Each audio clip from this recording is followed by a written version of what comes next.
La historia de Manuel Charly no comienza en los pasillos iluminados por neón de un juzgado ni en las aceras ensangrentadas donde las deudas se pagan en silencio, sino en las ásperas costas de Galicia, donde el océano era a la vez cuna y maldición. Nacer aquí significaba aprender pronto que la supervivencia requería negociar con el mar, con el hambre, con el destino mismo. Para el joven Manuel, hijo de un pescador y una mariscadora, la vida no se trataba de soñar, sino de perseverar. Sin embargo, escondida en esa perseverancia, se escondía la chispa de un niño que se negaba a aceptar el anonimato, que ya escuchaba los susurros de ambición que las olas traían cada noche. Se dice que Galicia cría dos tipos de hombres, los que se dejan quemar por el mar y los que aprenden a quebrarlo. Manuel pertenecía a la segunda clase, al ver a su padre regresar del océano con las manos destrozadas y los huesos cansados, y decidir que tal sacrificio no era suficiente. Para él, la pobreza no era un destino, sino un insulto. Prefería negociar con las sombras que doblegarse ante el hambre. Y así, el niño que una vez echó redes de sardinas comenzó a tejer una red diferente, hecha de silencio, contrabando y traición, hasta que la propia costa pareció doblegarse a su voluntad. Tras las heridas civiles de España, cuando los mercados estaban hambrientos y los estantes vacíos, surgió un nuevo tipo de poder, no el uniforme del soldado, sino la astucia del contrabandista. Café, aceite, medicinas, cosas negadas a las familias comunes, se convirtieron en tesoros transportados en secreto a través de la frontera. Manuel, con una mente afilada y un corazón ya endurecido por las privaciones, se adentró en este mundo crepuscular con facilidad. Cada transacción era una lección, cada riesgo un ensayo para un futuro que ningún hijo de pescador estaba destinado a reclamar. El contrabando no era solo comercio, era teatro, ritual, desafío. La gente lo vitoreaba en silencio, pues ¿quién podría maldecir al hombre que les llevaba pan a la mesa cuando el Estado solo les ofrecía hambre? El chico de Villanueva se convirtió en un héroe silencioso en las tabernas, aunque nunca se aplaudía en voz alta. Los vecinos guiñaban el ojo, se perdonaban las deudas, y Manuel sintió el pulso embriagador del poder por primera vez.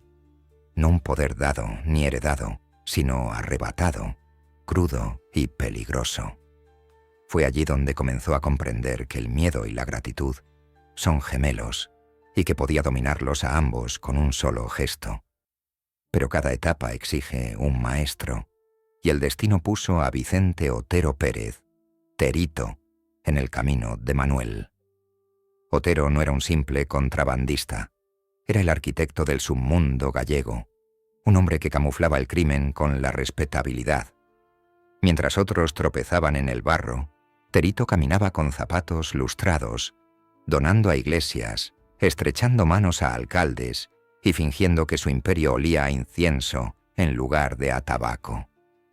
Para Manuel, conocerlo fue como un aprendiz mirándose en el espejo de su futuro, solo que el reflejo de Charly era más frío, más agudo, más violento.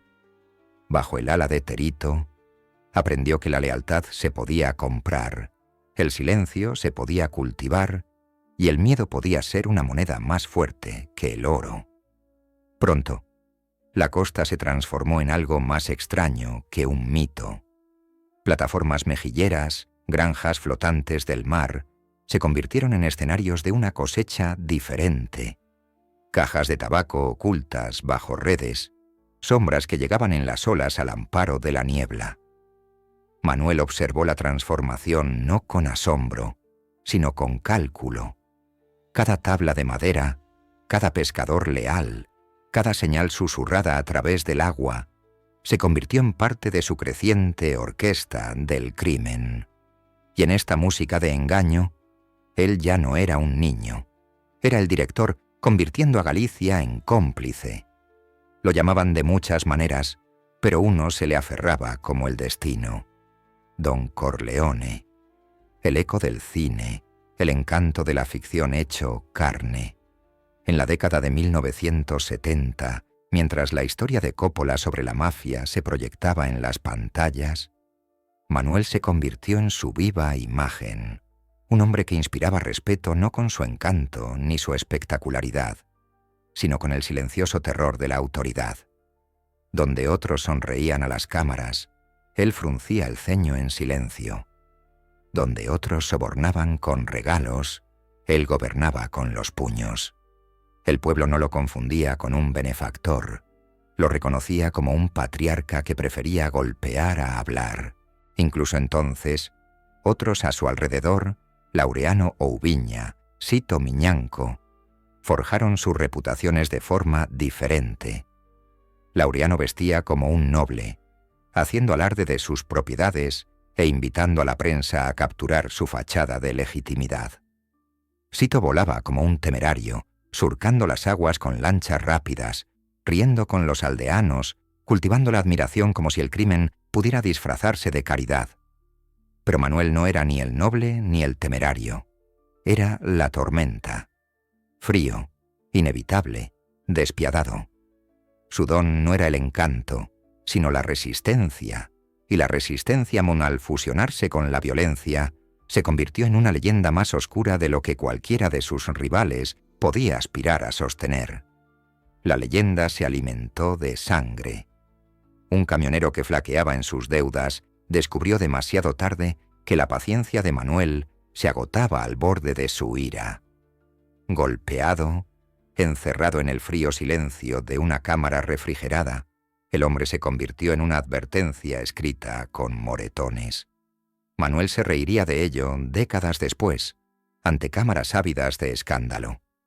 Pero la risa no era alegría, sino desdén.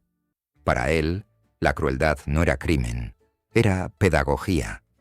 Lecciones grabadas en carne viva, recuerdos congelados en acero, todo para recordarle a una región que las promesas hechas a Charlie eran promesas grabadas en piedra. A partir de estas raíces, la familia se convirtió en algo más que una familia. Se convirtió en un clan, una fortaleza unida no por el amor sino por la obligación, donde hijos e hijas no eran niños sino lugartenientes, y esposas no eran compañeras sino pilares. La sangre no era más espesa que el agua, era la tinta que firmaba los contratos. Manuel lo comprendió con brutal claridad. La traición es más fácil de hacer con amigos, pero rara vez con sangre. Así construyó no un imperio de cómplices, sino un imperio de parentesco. Cada miembro cargaba con el privilegio y la maldición de su ambición, asegurando que incluso si Manuel estaba encadenado, la maquinaria del crimen seguiría funcionando. Sin embargo, las sombras siempre se alargan, y tras los triunfos iniciales se vislumbran los primeros susurros de la caída, porque el poder no puede crecer sin control, sin atraer miradas, y el nombre de Manuel, antaño murmurado con asombro en tabernas llenas de humo, empezó a circular en los tribunales, en los informes policiales, en las oraciones incesantes de las madres que ya habían enterrado a sus hijos. El escenario estaba preparado para el conflicto, pues la marea que lo había elevado a la grandeza era la misma que se preparaba para arrastrarlo hacia el abismo. Y aunque aún no lo sabía, cada victoria era ya un ensayo para la tragedia. El tabaco que llegaba a los puertos gallegos no era solo contrabando. Era una profecía, una señal de humo que se elevaba desde las aguas y advertía sobre imperios más oscuros aún por venir. Quienes lo transportaban no eran simples contrabandistas, sino profetas de un nuevo orden donde las fronteras se doblaban y la moral se ahogaba bajo el lucro. Manuel Charlie veía en cada cargamento no solo dinero, sino también destino. El tabaco era el ensayo, el escenario donde los pescadores gallegos aprendían a convertirse en soldados de la noche, donde la lealtad se demostraba no con votos, sino con silencio, un silencio denso como el alquitrán, un silencio que sofocaba la verdad misma. Fue en esos negocios turbios donde Manuel perfeccionó su papel de patriarca y verdugo. Otros veían el tabaco como riqueza fácil, pero él lo veía como la semilla del imperio. Cada fardo que pasaba de contrabando ante los ojos del Estado se convertía en un ladrillo de su fortaleza invisible. Se movía entre sus hombres con la mirada de un halcón, aguda e implacable, convirtiendo a marineros comunes en conspiradores, a vecinos en cómplices, a pueblos enteros en cómplices del crimen. Cuando la mano de Manuel tocaba el tabaco, ya no era una cosecha, era escritura, y él, el sumo sacerdote de una fe cimentada en el miedo. Vicente Otero Pérez, el llamado Terito, se convirtió en su aliado y tutor, pero incluso las alianzas en este mundo eran cálices envenenados.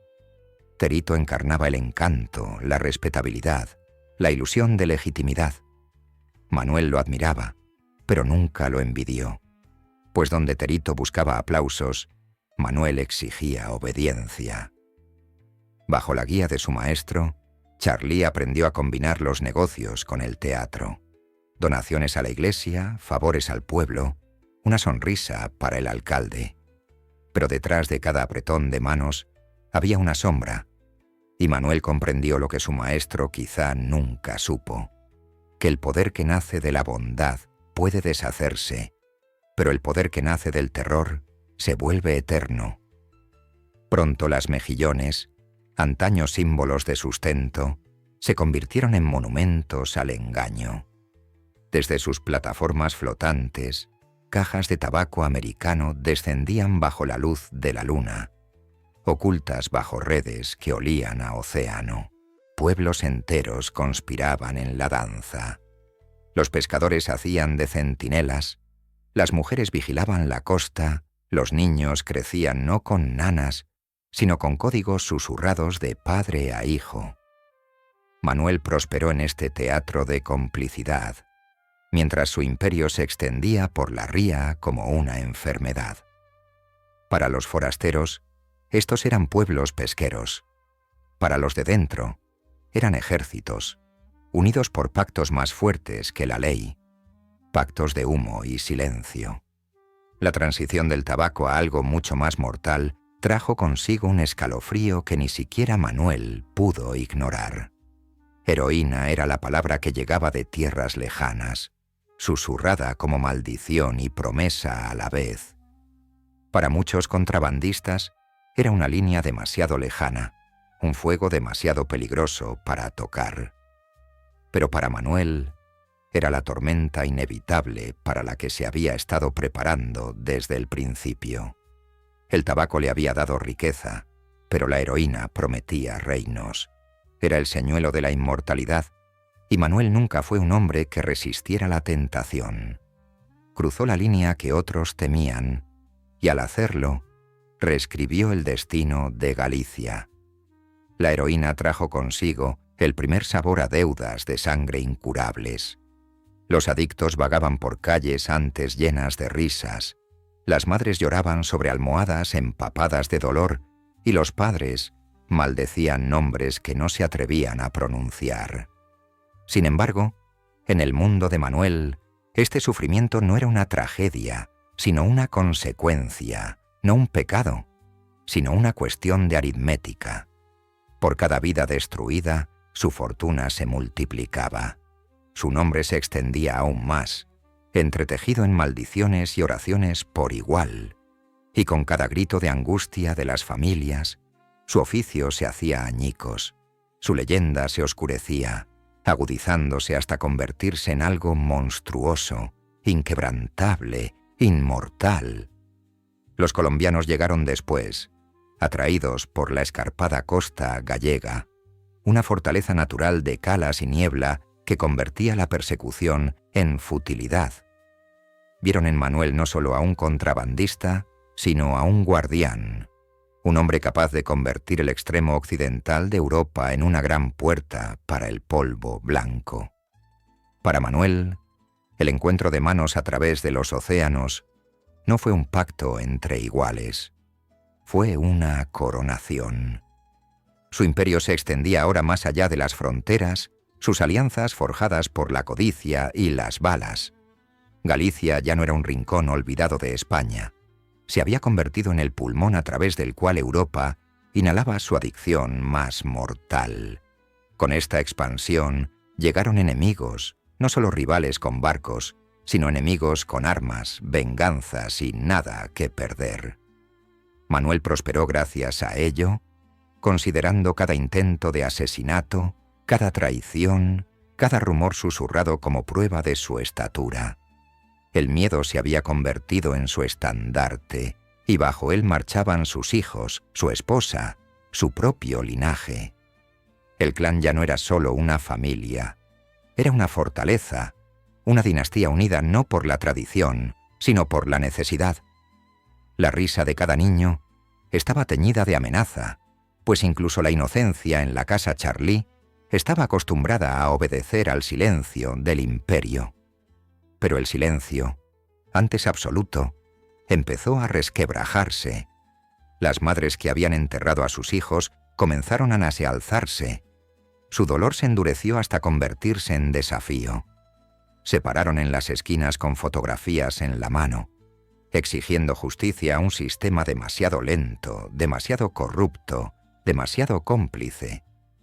Las llamaban madres coraje, madres de coraje, y en sus llantos resonaba una verdad que Manuel había intentado silenciar durante mucho tiempo. Los imperios construidos sobre huesos están embrujados, y los fantasmas nunca descansan. El mundo comenzaba a mirarlo no solo con miedo, sino con indignación. Y la indignación, a diferencia del silencio, se propaga como el fuego. Aún así, en aquellos años, Manuel permaneció intocable.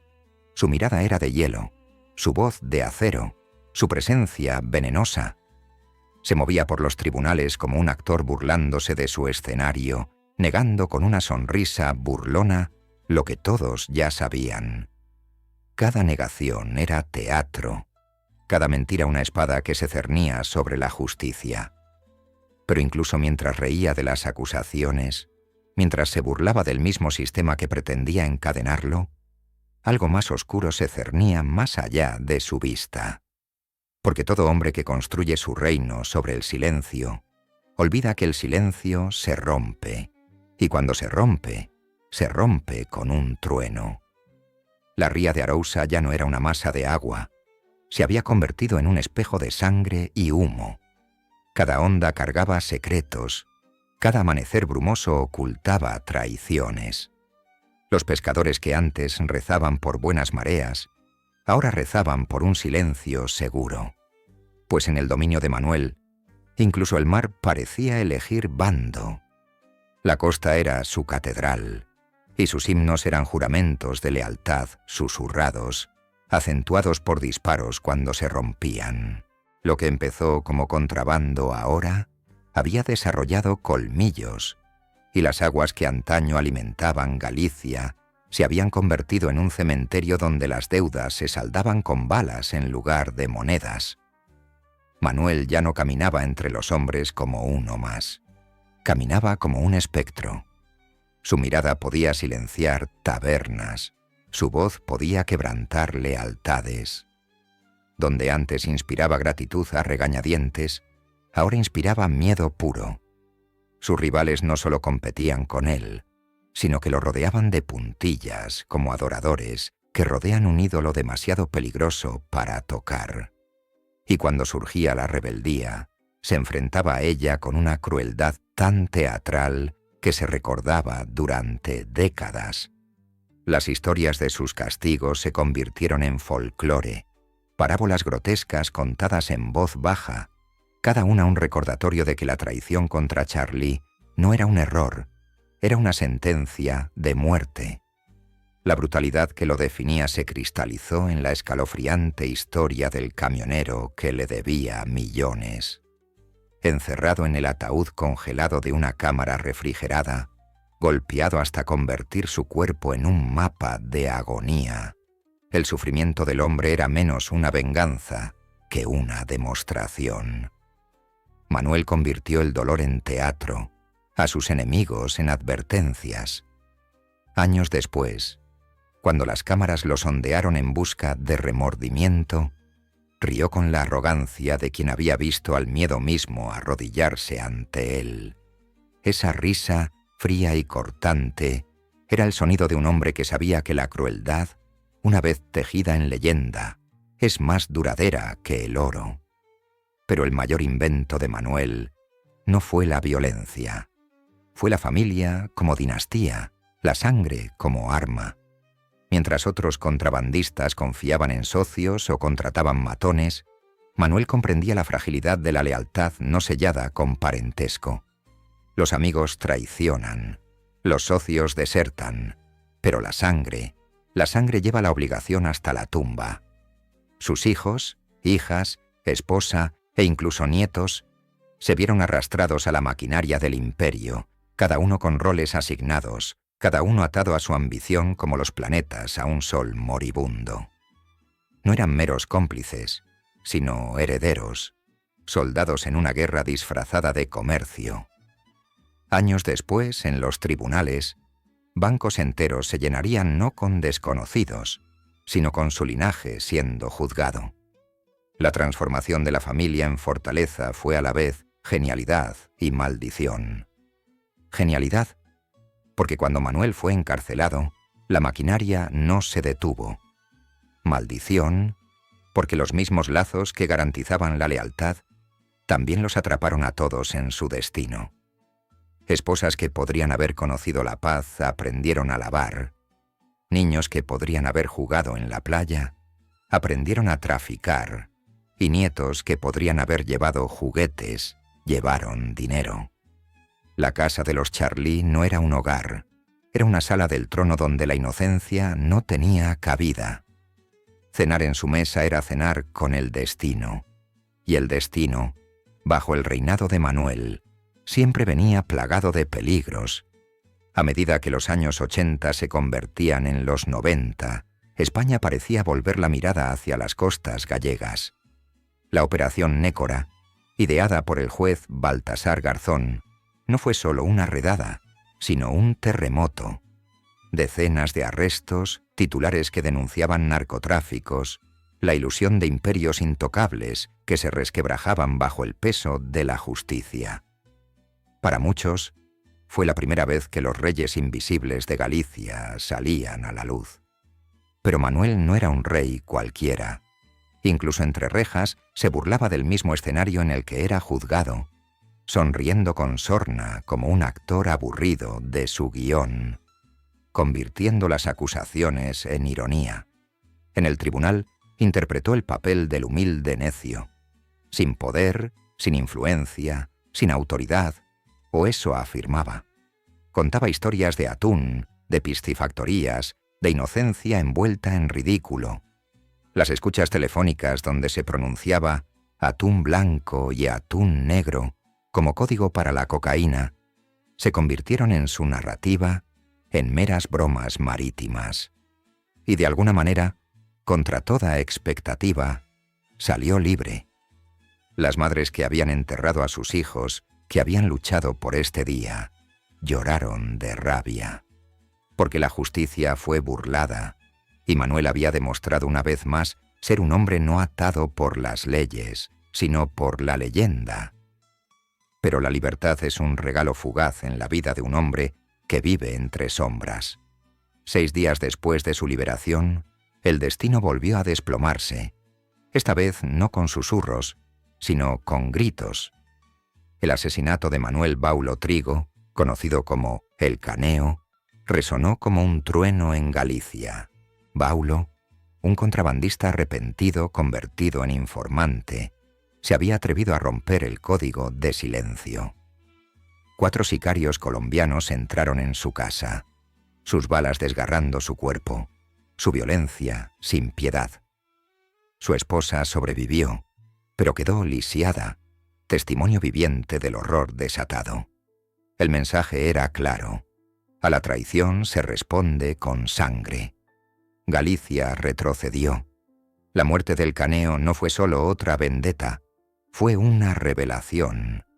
Mostró al público hasta dónde llegaría el mundo de Manuel para preservar su omertá. Las madres temblaban, los niños susurraban, e incluso los aliados se estremecían, pues si un hombre podía ser masacrado en su propia casa por atreverse a hablar, entonces el silencio no era solo una opción, sino la única ley vigente.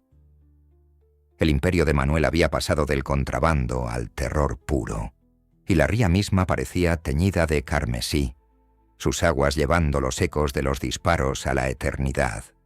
Y sin embargo, incluso entonces, Manuel no estaba acabado. Su imperio, marcado por las cicatrices pero respirando, avanzaba con la implacable fuerza de una tormenta. Sus enemigos caían, sus aliados, aterrorizados, se sometían, su familia, más atada que cadenas. Pero con cada asesinato, cada redada, cada sonrisa burlona en el tribunal, su sombra no solo se oscurecía, sino que se hacía más pesada, amenazando con aplastar al mismo mundo que la sustentaba.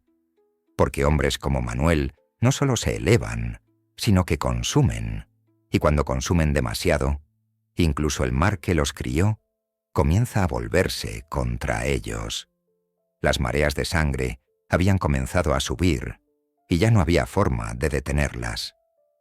La sala del tribunal no era un santuario de la verdad. Era un escenario donde las sombras se debatían con la luz.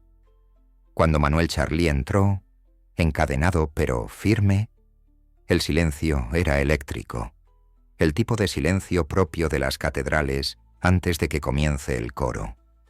Los jueces se ajustaban las togas, los abogados barajaban papeles, los periodistas afilaban las plumas, pero todas las miradas se dirigían al hombre que había convertido Galicia en un reino de contrabando. No temblaba, no apartaba la mirada, se comportaba como si la sala misma le perteneciera, como si la justicia fuera solo otro adversario con el que jugar antes de ser devorado. La Operación Nécora había sido aclamada como la gran cruzada de España, el esperado ajuste de cuentas contra los señores del humo y la pólvora. Decenas de arrestos, titulares que denunciaban la mafia en Galicia, promesas de justicia tronaban desde púlpitos y parlamentos por igual. Las madres que habían enterrado a sus hijos en fosas comunes se aferraban a la esperanza, creyendo por fin que los hombres que los habían envenenado quedarían enjaulados para siempre. Pero Manuel sabía que no era así. Había sobrevivido a tormentas más grandes que esta, y llevaba los cargos como medallas. Para un hombre que había aprendido a convertir el dolor en representación, el tribunal no era una trampa, era su teatro. Cuando llegó su turno de hablar, se despojó de su corona de Don Corleone y se puso la máscara del necio, sin poder, sin riquezas, sin clan. Solo un viejo hijo de pescador, humilde e iletrado, desconcertado por la magnitud de las acusaciones. Desestimó las intervenciones telefónicas donde atún blanco y atún negro claramente se referían a la cocaína, insistiendo en que no eran más que pescado, producto de sus fábricas de conservas. Habló con ironía, con risas, burlándose de la gravedad misma de las acusaciones. Y de alguna manera, imposiblemente, empezó a influir en la situación, convirtiendo los absurdos en semillas de duda. Las madres en la galería, las madres coraje, temblaban de rabia. Eran mujeres que habían enterrado a sus hijos, aferrando las fotografías como si fueran armas. Miraban a Manuel con furia como si su dolor pudiera atravesar su armadura de arrogancia. Pero su ira fue respondida con una sonrisa burlona, un encogimiento de hombros, una broma lanzada al aire como una daga. Porque Manuel conocía la crueldad de la indiferencia. La manejaba mejor que los puños. Cada negación, cada sonrisa burlona era un latigazo en sus corazones, prueba de que el sistema era frágil y él, intocable. Y entonces ocurrió lo impensable. la absolución. 4 años después de que estallara la tormenta de la Operación Nécora, el patriarca del clan Charlie salió libre. La sala del tribunal jadeó, los periodistas se arremolinaron, las madres lloraron. El gran ajuste de cuentas de España se había resquebrajado por su propio peso. El hombre que había sido pintado como el arquitecto de la miseria de Galicia fue repentinamente absuelto, su leyenda más oscura por haber bailado intacto en el fuego. Afuera, sus enemigos murmuraban sobre corrupción, sobre lagunas legales, sobre un sistema superado por un hombre que trataba la justicia como un juego de cartas. Dentro, Manuel reía, pero el destino tiene su ironía, y la libertad de Manuel duró menos de una semana. 6 días después de su liberación, el aire de triunfo se vio interrumpido por el estruendo de la violencia. Manuel Baulo Trigo, el caneo, otrora un leal soldado de Lampa y ahora un traidor arrepentido, fue encontrado acribillado a balazos en su casa. Su esposa, lisiada de por vida, se convirtió en testigo silencioso de una masacre. El crimen no fue solo una ejecución, sino un espectáculo, un mensaje escrito con sangre en los muros de Galicia. Quienes rompen el silencio callan para siempre. La muerte del caneo recorrió Galicia como un grito interminable. Los aldeanos susurraban aterrorizados. Los periodistas se afanaban en buscar verdades que no se atrevían a publicar, e incluso los aliados de Manuel comenzaron a temblar a su sombra, porque si la traición se castigaba con tanta brutalidad, entonces la lealtad no era devoción, sino supervivencia. Manuel no necesitaba confesar. El mensaje era más fuerte que el testimonio. El silencio ya no era una simple elección. Era la única ley que quedaba en pie. Y el pueblo de Galicia, atrapado entre el miedo y la desesperación, obedeció. El juez contraatacó en 1995, ordenando el encarcelamiento de Manuel una vez más. Esta vez con cargos demasiado graves como para burlarse de ellos. 600 kilogramos de cocaína colombiana, incautados en el mar, vinculados a su imperio. La sentencia, 20 años, una cantidad destinada a quebrar incluso al hombre más fuerte. Pero Manuel no era un hombre común. Para él, la prisión no era un castigo, sino un intermedio, una pausa en la actuación donde sus hijos, su clan, continuaban el negocio en su lugar. Sus enemigos celebraban, pero en silencio temían, pues incluso enjaulado, la sombra de Manuel se cernía sobre cada trato, cada traición, cada bala. Tras los muros de la prisión, la justicia buscaba desmantelar más que su cuerpo. Buscaba destrozar su imperio. Los jueces atacaron su fortuna, confiscando casas, congelando cuentas, despojando los brillantes monumentos de su ambición.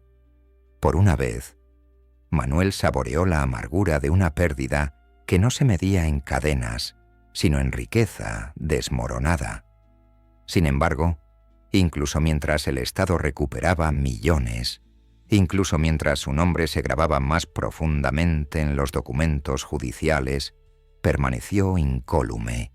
Para él, el dinero era combustible, pero el miedo era poder, y el poder sobrevive a la confiscación. El hombre que había convertido Galicia en un reino de sombras aún no había terminado. Aún así, las grietas se profundizaban. Tras el acero de su arrogancia, los fantasmas comenzaron a susurrar. Las madres acechaban sus juicios con su dolor, las viudas con su silencio, los niños con sus ojos hundidos.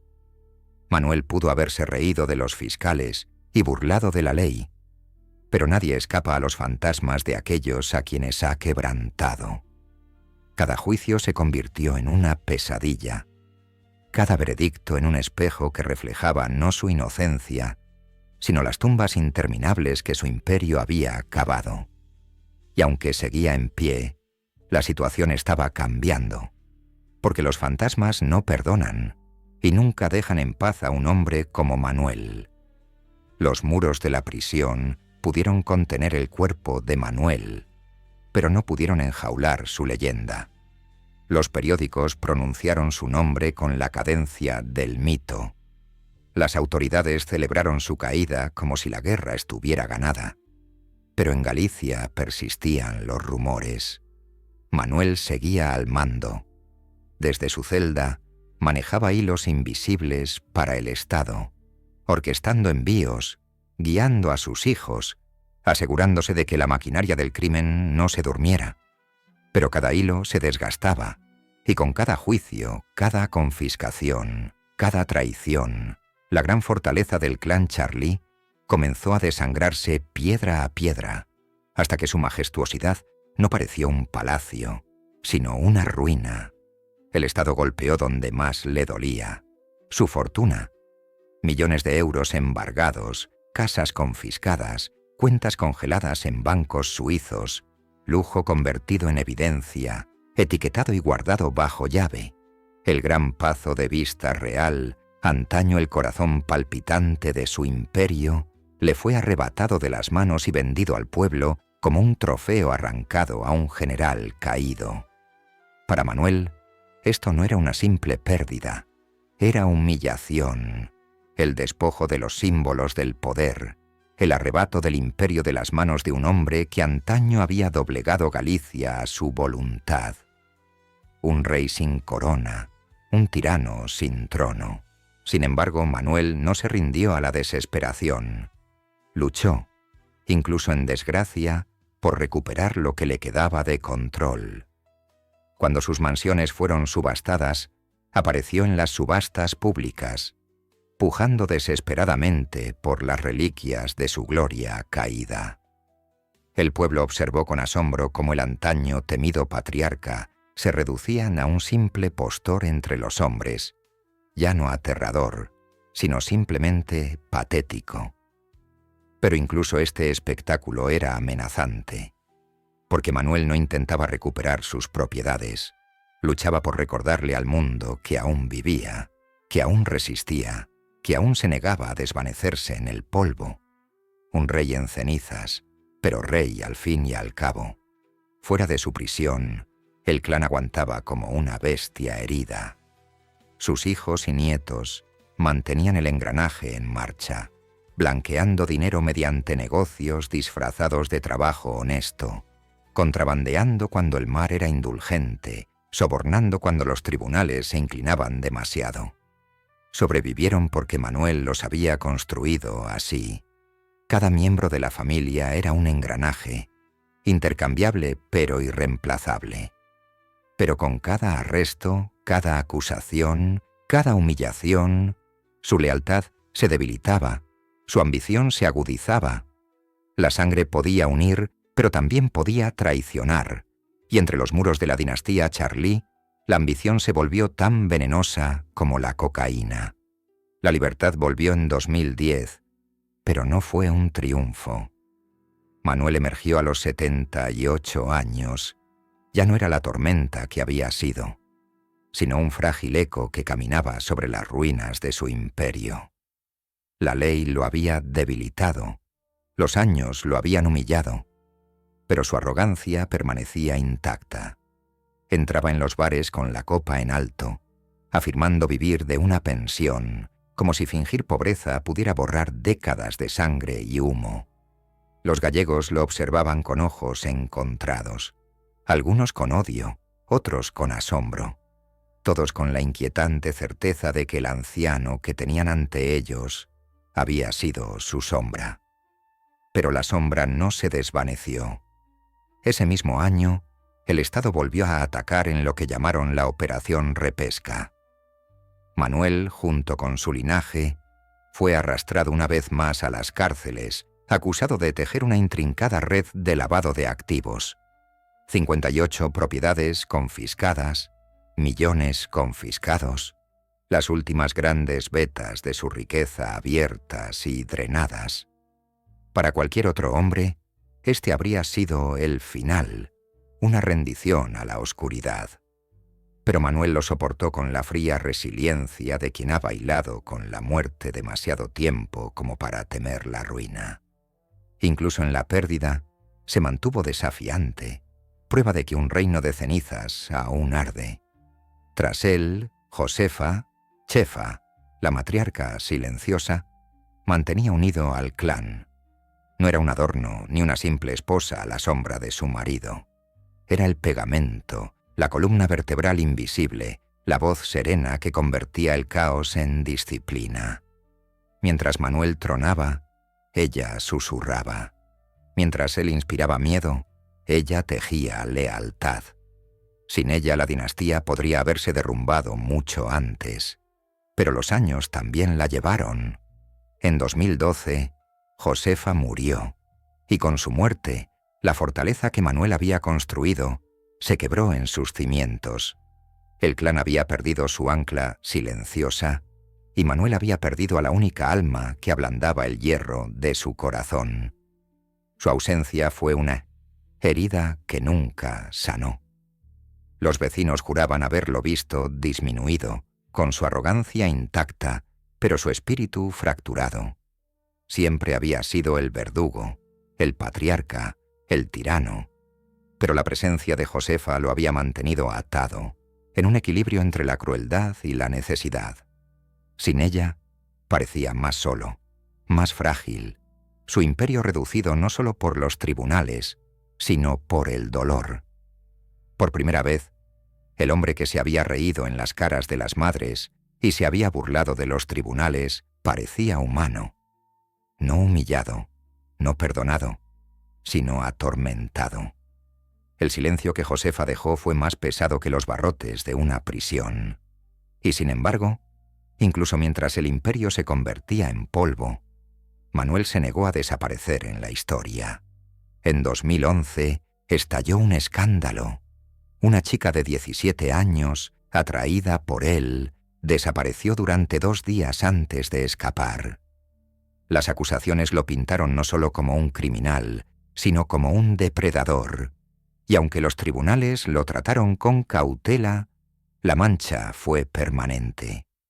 Para los gallegos, era la prueba de que incluso en la vejez, incluso en la decadencia, Manuel era incapaz de vivir en paz.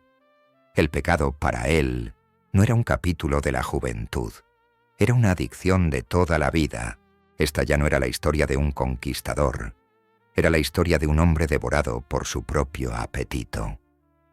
El imperio que una vez pareció invencible, era ahora una ruina destrozada por la ley, el tiempo y la muerte. Manuel aún caminaba, aún hablaba, aún se burlaba, pero su reino ya no era de carne y hueso, era memoria, mito y cenizas. Y sin embargo, incluso las cenizas arden, porque en Galicia la gente aún susurraba. Susurraban que Manuel nunca estaría realmente acabado, que incluso los reyes de la ruina proyectaban sombras demasiado largas para desvanecerse. El reino moría, pero su fantasma no. Cuando Josefa murió, el mundo de Manuel Charly se oscureció como ninguna sentencia de prisión ni confiscación lo había hecho jamás. Durante décadas, ella había permanecido a su lado, no como un adorno, sino como cimiento. Donde Manuel gobernaba con los puños, Josefa sostenía con susurros, cosía heridas, calmaba tormentas, recordaba a los niños que, más allá del miedo, aún podía haber pertenencia. Su muerte no fue solo la pérdida de una esposa, fue el desmoronamiento de la silenciosa arquitectura que había mantenido unido al clan Charly. El imperio había sido sacudido por tribunales y redadas, pero fue el silencio de Josefa lo que lo quebró desde dentro. En las calles de Galicia, los susurros seguían sus pasos. «Ya no es el mismo», decían los vecinos, viendo al otrora orgulloso patriarca arrastrar los pies más despacio, con la arrogancia intacta, pero la fuerza vaciada. Seguía brindando en los bares, insistiendo en vivir de una pensión, pero su risa ya no era amenazante, sino vacía. El hombre que una vez sometió la costa a su voluntad, ahora parecía un fantasma acechando su propia sombra. Josefa había sido su vínculo con la humanidad, por frágil que fuera. Sin ella, parecía menos un rey y más una reliquia atrapada en las ruinas que él mismo había creado. El clan, privado de su matriarca, se dividió en la ambición y la desesperación. Hijos e hijas que antaño habían seguido las órdenes de Manuel, ahora competían por un puesto, algunos aferrándose a la lealtad, otros anhelando sus propias coronas. La maquinaria del crimen, aunque aún balbuceaba, había perdido su ritmo. Negocios quebraron, propiedades se desvanecieron en subastas, y la generación más joven no ostentaba el aura del poder intocable, sino el agotamiento de la defensa perpetua. La familia permaneció atada al apellido de Manuel, pero donde antes había sido una corona, ahora era una cadena. Ser un Charlie ya no era un privilegio, era una maldición. Manuel, sin embargo, se negó a desaparecer. En 2011, su nombre volvió a verse envuelto en el escándalo. Una joven de 17 años, desaparecida de una residencia, fue encontrada en su compañía. Las acusaciones lo pintaron como un depredador, y la historia desató la furia. Para la gente, fue la confirmación definitiva de lo que siempre habían sospechado. Manuel no se había convertido en inocente. Para él, el mal no era un capítulo de su juventud, sino la esencia de su existencia. Aunque fue liberado con cargos pendientes, su reputación, ya destrozada, ahora arrastraba el hedor permanente de la desgracia. Para 2018, la venganza regresó no por la vía judicial, sino a puñetazos. Manuel y uno de sus hijos fueron brutalmente golpeados en su propia casa, y su sangre empapó la misma tierra que antaño gobernaron. Los vecinos murmuraban sobre deudas impagas, venganzas postergadas, sombras de Colombia o Galicia que nunca olvidan. Para el patriarca que antaño había inspirado terror, el ataque fue una humillación. Verlo ensangrentado en su propia casa fue presenciar el derrumbe del mito. Manuel seguía vivo, pero la invencibilidad había muerto. Incluso los monstruos envejecen, y cuando lo hacen, sangran como los hombres. Sin embargo, Manuel se aferró a su adicción, y su adicción era el poder, incluso mientras su imperio se desmoronaba, incluso mientras la muerte se acercaba. No podía soltarlo. Las investigaciones resurgieron, vinculando su nombre una y otra vez con el lavado de dinero, el contrabando y los rumores de fortunas ocultas. Las autoridades lo sabían, sus enemigos lo sabían, su familia lo sabía. Un hombre como Manuel no se retira, no se arrepiente, no se rinde. Arrastra su hambre a la tumba, dejando tras de sí no redención, sino ruina. Y así, incluso en la vejez, incluso en la desgracia, siguió siendo un peligro, una sombra que se negaba a desvanecerse. La mayor tragedia de sus últimos años no fue solo su caída, sino la persistencia de la maldición de su familia.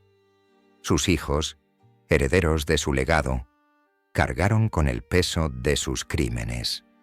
Los juzgados seguían llenos de Charlies, no desconocidos sino descendientes, cada uno arrastrado a juicios por blanqueo de capitales, fraude y narcotráfico. El nombre mismo se había convertido en evidencia. No habían nacido para elegir, sino para la inevitabilidad, con un futuro forjado por un patriarca que confundió la familia con una fortaleza. Nacer en el clan Charlie era heredar un destino entrelazado. Para Manuel, el silencio que Josefa dejó atrás se volvió insoportable. Ella había sido la única que lo ablandó, la única que dio forma al caos que desató. Sin ella era todo aristas afiladas y orgullo vacío. Los vecinos juraban haberlo visto destrozado, pero los hombres destrozados aún pueden ser peligrosos, y Manuel era la prueba. Incluso en el dolor, encontró maneras de arrastrar a su clan a una ruina aún mayor, atándolos aún más a crímenes de los que no podían escapar. Había perdido a su reina, pero seguía jugando el juego, aunque cada movimiento envenenaría la misma sangre que decía proteger. El tiempo, sin embargo, es el único enemigo que ningún tirano vence.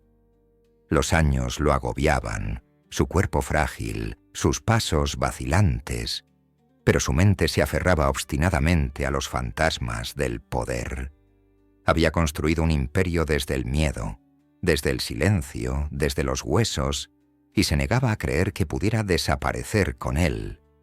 Pero los imperios construidos sobre la crueldad no dejan monumentos, sino cicatrices, y en los pueblos de Galicia, las cicatrices del reinado de Manuel Charly estaban por todas partes, en los adictos enterrados demasiado jóvenes, en las madres que aún lloraban, en el silencio que aún se aferraba a las calles mucho después de su muerte. El silencio de la viuda se había vuelto inquietante. La ausencia de Josefa resonaba con más fuerza que su presencia.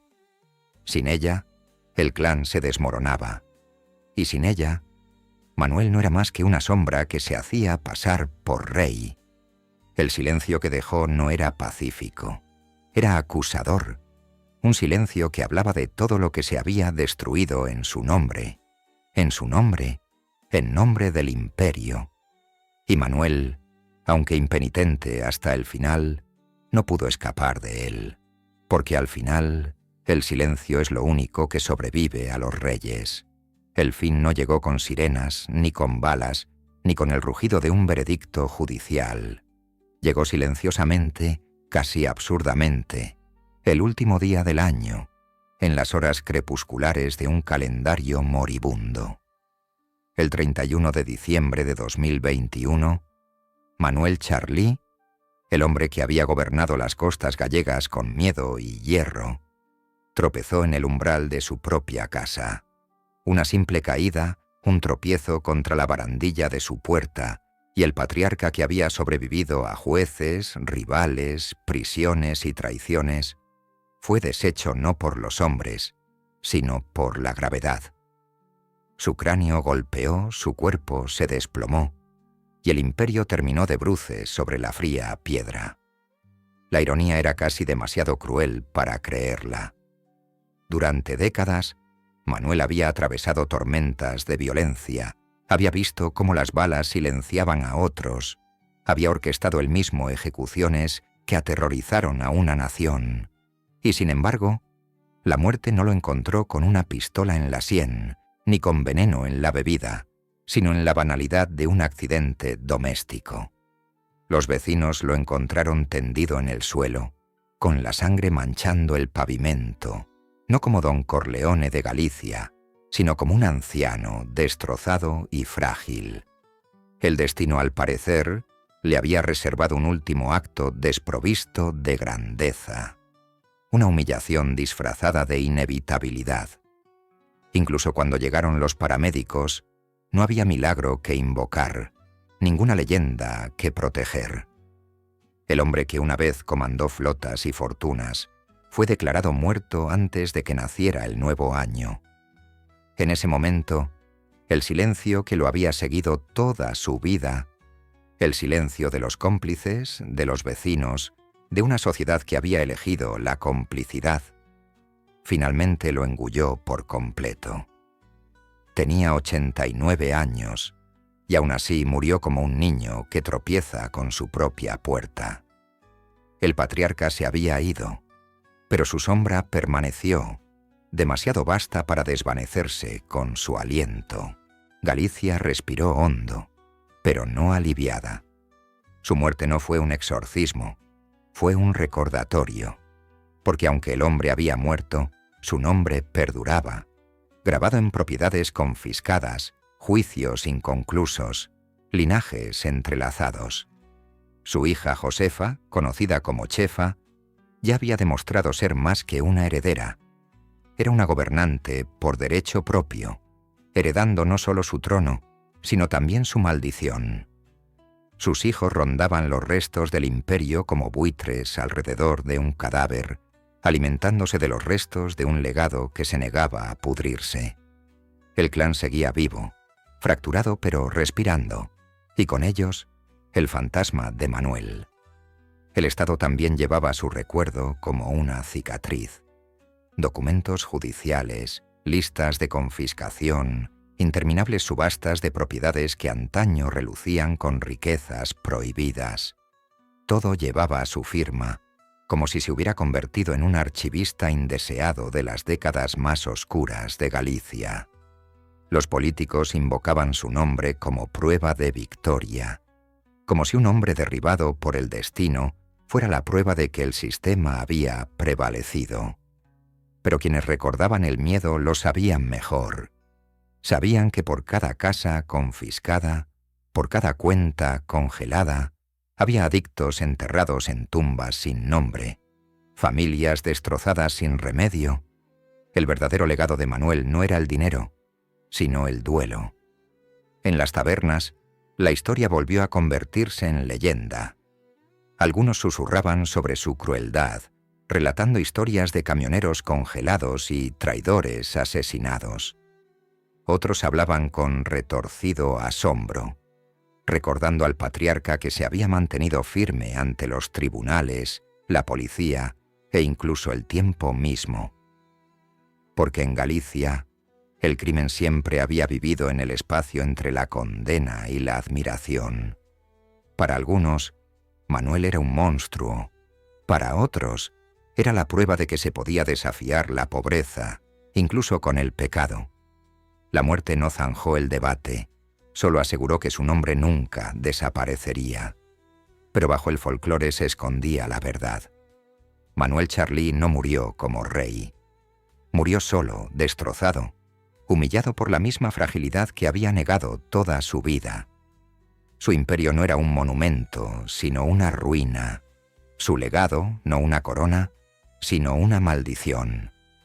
Incluso su familia, unida por la sangre y el crimen, no quedó más que pruebas y cicatrices. El silencio que una vez había impuesto se volvió en su contra, convirtiéndose en el silencio del desprecio de la historia, el silencio de los vecinos que se negaron a llorar, el silencio de un pueblo que recordaba demasiado bien el precio de su reinado. La ría de Arousa, antaño el alma de su imperio, lo sobrevivió. Sus aguas, antaño repletas de cajas de tabaco y cargamentos de cocaína, aún lamían la orilla, indiferentes a las ambiciones humanas. El mar lo había criado, lo había sostenido y había enterrado a innumerables víctimas de su codicia. Pero el mar no lo afligía.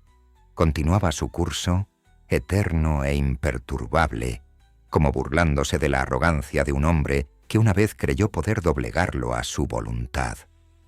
Al final, Manuel no era más que un tronco a la deriva arrastrado por mareas que jamás se preocuparon por los reyes. Y así la historia termina, no con redención, sino con ruina.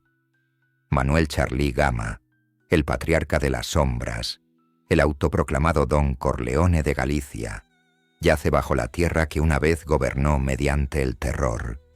Su imperio se ha derrumbado, su fortuna se ha dispersado, su familia ha sido maldecida y su nombre está grabado en la infamia. Pero las leyendas no mueren con sus creadores, perduran como humo en el aire, como manchas en la tierra, como susurros en las tabernas de Galicia. Manuel se ha ido, pero la oscuridad que desató permanece, porque algunos hombres construyen monumentos de piedra. Manuel construyó los suyos de silencio, sangre y miedo, y esos monumentos nunca caen del todo. La caída final de Don Charly no fue la pérdida de un hombre, sino el desvelamiento de una verdad, que los imperios forjados en la crueldad no terminan en triunfo, sino en vacío. Su historia no es solo la tragedia de Galicia, sino un espejo para todos aquellos que confunden el terror con la fuerza, el silencio con la lealtad, el poder con la inmortalidad. Al final, Manuel no conquistó el tiempo lo conquistó a él, y al amanecer del nuevo año sin él, el mundo siguió adelante, llevando solo el eco de su reinado, un eco que aún hiela las rías de Galicia, donde las sombras nunca se desvanecen del todo.